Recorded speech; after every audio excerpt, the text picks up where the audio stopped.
Hi everyone, for today's story time, we're going to read The Three Little Javelinas. This story was written by Susan Lowell and illustrated by Jim Harris. So the author writes the words and the illustrator draws the pictures. This is a different version of the Three Little Pigs. So instead of pigs, we have three hairy southwestern cousins of the pigs.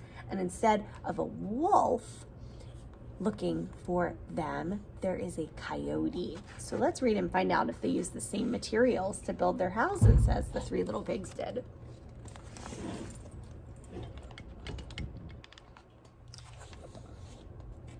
Once upon a time, way out in the desert, there were three little javelinas. Javelinas are wild, hairy, southwestern cousins of pigs.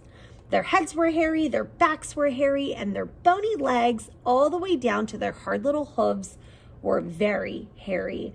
But their snouts were soft and pink. One day, the three little javelinas trotted away to seek their fortunes. In this hot, dry land, the sky was almost always blue. Steep purple mountains looked down on the desert where the cactus forest grew. Soon the little javelinas came to a spot where the path divided and each one went a different way. The first little javelina wandered lazily along. He didn't see a dust storm whirling across the desert until it caught him. There he is. The whirlwind blew away and left the first little javelina sitting in a heap of tumbleweeds.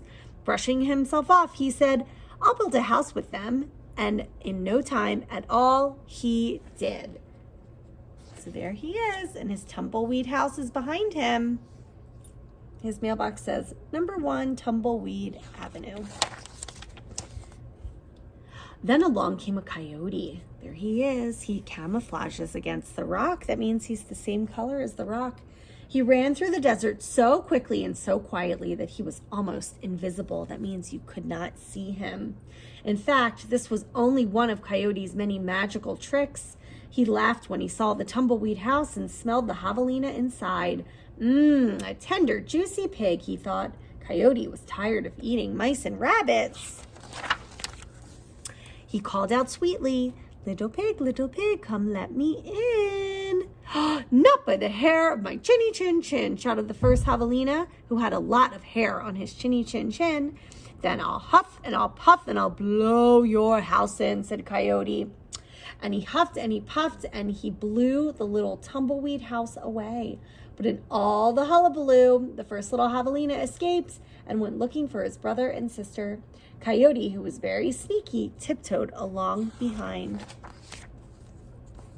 The second little javelina walked for miles among giant cactus plants called saguaros. They held their ripe red fruit high in the sky, but they made almost no shade, and the little javelina grew hot. Then he came upon a Native American woman who was gathering sticks from inside a dried up cactus.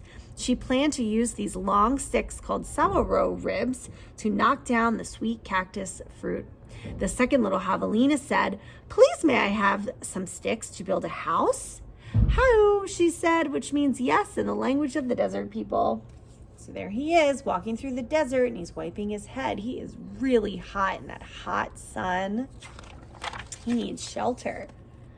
When he was finished building his house, he lay in the shade.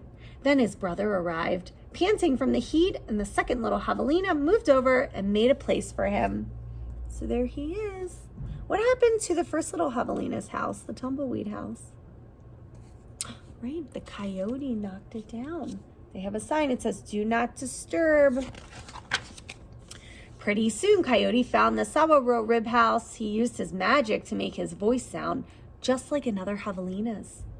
Little pig, let me come in," he called. But the little javelinas were suspicious. That means they wondered. The second one cried, "No, not by the hair of my chinny chin chin." "Bah," thought Coyote, "I am not going to eat your hair." Then Coyote smiled, showing all his sharp teeth. "I'll huff and I'll puff and I'll blow your house in." So he huffed and he puffed and all the saguaro ribs came tumbling down. But the two little javelinas escaped in the desert. Still not discouraged, Coyote followed. Sometimes his magic did fail, but then he usually came up with another trick. Where do you think they're running to? Maybe the third Javelina's house? I wonder what he's going to use to build his house. The third little Javelina trotted through the beautiful Palo Verde trees. Verde is green in Spanish. With green trunks and yellow flowers, she saw a snake gliding by, smooth as oil. A hawk floated round and round above her. Then she came to a place where a man was making adobe bricks from mud and straw. The bricks lay on the ground, baking in the hot sun. The third little Javelina thought for a moment and said, "May I please have a few adobes to build a house?" "Sí," answered the man, which means yes in Spanish, the brick maker's language. So here he is with his adobe bricks, and there's the third little Javelina. So the third Javelina built herself a solid little adobe house, cool in summer and warm in winter. When her brothers found her, she welcomed them in and locked the door behind them. Coyote followed their trail. So here are her two brothers asking if they can come in for shelter. Little pig, let me come in," he called. There's Coyote.